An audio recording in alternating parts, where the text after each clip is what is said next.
But we will not stand by passively while Assad, backed by Russia and Iran, ignores international law. The Assad regime's actions in April 2017 and again on April 7, 2018, show they have abandoned their commitment to the international community and resorted to illegal tactics against the innocent Syrian people. We call upon Russia to honor its commitment to ensure the Assad regime dismantles its chemical weapons program and never uses chemical weapons again. We support our diplomats who are working to set the conditions for the United Nations-backed Geneva process to succeed. And we look forward to working with the United Nations envoy to Syria, Stefan de Mistura. In an effort to maintain transparency, General McKenzie will now provide a detailed overview of the actual operations. General McKenzie. Thanks, Dana. Ladies and gentlemen, good morning. I'm going to spend the next couple of minutes just talking about the military details of the strikes that we executed last night. Could I get the first graphic up, please? As you've heard from the President of the United States and directly in this room from Secretary Mattis and Chairman Dunford, the United States, the United Kingdom, and France, 3 of the 5 permanent members of the UN Security Council, conducted a proportional, precision, coordinated strike in response to the Syrian regime's continued use of chemical weapons. This combined military strike was directed against 3 distinct Syrian chemical weapons program targets, and I'm going to show them to you in turn on the monitor behind me, and I think you have access to that information also. The 3 facilities are more appropriately now, were fundamental components of the regime's chemical weapons warfare infrastructure. Let's go to the first slide, please. The Barza Research and Development Center. Next slide. Pardon me. The Him-Shinsar Chemical Weapons Storage Facility.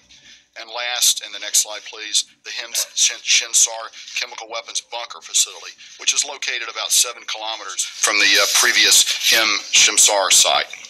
This strike aimed to deliver a clear and ambiguous message to the Syrian regime that their use of chemical weapons against innocent civilians is inexcusable and to deter any future use of chemical weapons. We selected these targets carefully to minimize the risk to innocent civilians. We're still conducting a more detailed damage assessment, but initial indications are that we accomplished our military objectives without material interference from Syria. I'd use 3 words to describe this operation: precise, overwhelming, and effective. Let's go back to the first Barza slide, please.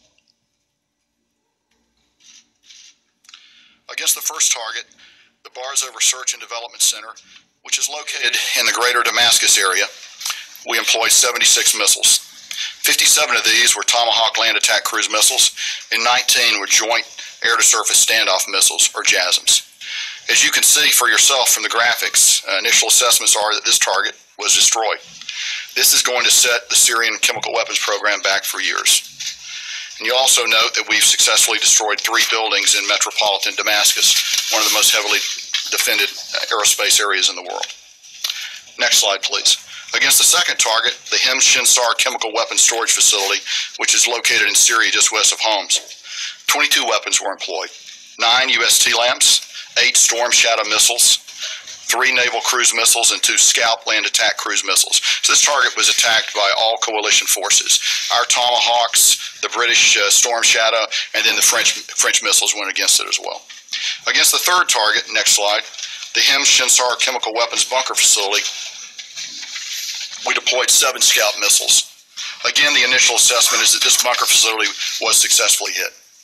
I'd now just like to talk a bit about the specific platforms that were part of this strike. And let's go back to the first slide, please. The missiles that I've just described were delivered from British, French, and U.S. air and naval platforms in the Red Sea, the Northern Arabian Gulf, and the Eastern Mediterranean. All weapons hit their targets at very close to the designated time on target of about 4 a.m. in Syria, which of course is 9 o'clock here on the East Coast. I'm going to give you a little more details now about the platforms. First, in the Red Sea, the Ticonderoga class cruiser Monterey fired 30 Tomahawk land attack cruise missiles, and the Arleigh Burke class destroyer Laboon fired 7 Tomahawks. In the North Arabian Gulf, the Burke class destroyer Higgins fired 23 Tomahawks. In the eastern Mediterranean, the French frigate Languedoc fired 3 missiles of their naval version of the Scap missile. Also in the Mediterranean, the Virginia-class submarine John Warner fired 6 Tomahawk missiles. In the air, 2 B-1 Lancer bombers fired 19 joint air-to-surface standoff missiles. In addition, our British allies flew a combination of tornadoes and typhoons and launched 8 Storm Shadow missiles. Our French allies flew a combination of Rafales and Mirages and launched 9 Scalp missiles. Taken together, and as you can see from the graphic behind me, these attacks on multiple axes were able to overwhelm the Syrian air defense system. It's also important to note that we flew a variety of defensive counter-air, tanker, and electronic warfare aircraft in support of these operations. None of our aircraft or missiles involved in this operation were successfully engaged by Syrian air defenses, and we have no indication that Russian air defense systems were employed. We are confident that all of our missiles reached their targets. At the end of the strike mission, all our aircraft safely returned to their bases. We assessed that over 40 surface-to-air missiles were employed by the Syrian regime. Most of these launches occurred after the last impact of our strike was over. It is likely that the regime shot many of these missiles on a ballistic trajectory. I mean by that, without guidance.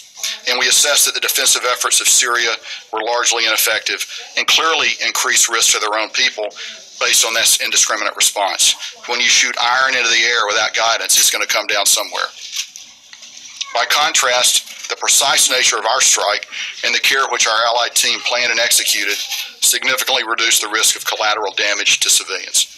In summary, in a powerful show of allied unity, we deployed 105 weapons against 3 targets that will significantly impact the Syrian regime's ability to develop, deploy, and use chemical weapons in the future.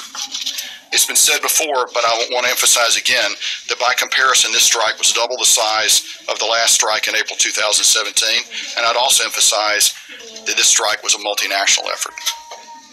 The precision strike was executed with France and the UK, demonstrating our unquestionable resolve. I'd like to close by noting that since the strike, we have not seen any military response from actors within Syria, and we remain postured to protect our forces and those of the coalition should anything occur. Dana, back to you. So with that, we'll take your questions. Bob. Thank you. General McKenzie, you said that you assessed initially that the attack cumulatively set back the Syrian chemical weapon program for years. Can you elaborate on that? Ms. White said that it was intended to cripple it. Can you be more specific about that? I think we, civilian casualties, sir? Well, as of right now, we are not aware of any. I'll answer that part first. As of now, we're not aware of any civilian casualties. Now, I would also note, and as I said in my prepared remarks, the Syrians shot 40 large missiles into the air last night. Those missiles came down somewhere, and so we should just recognize that's a part of this. That's a part of this equation too. But we don't right now. We have no reporting of any civilian casualties against any of the targets that we struck, and we'll continue to look at this closely as we go ahead. So very briefly, the first part of your question, particularly the Barza facility, is a core site for them, and as you can see from the graphic, it does not exist anymore. And we believe they've lost a lot of equipment, they've lost a lot of material, and it's going to have a significant effect on them. So I think the words cripple and degrade are good, accurate words. Tom. Secretary Mattis said last night he was pretty convinced that chlorine was used. He's still waiting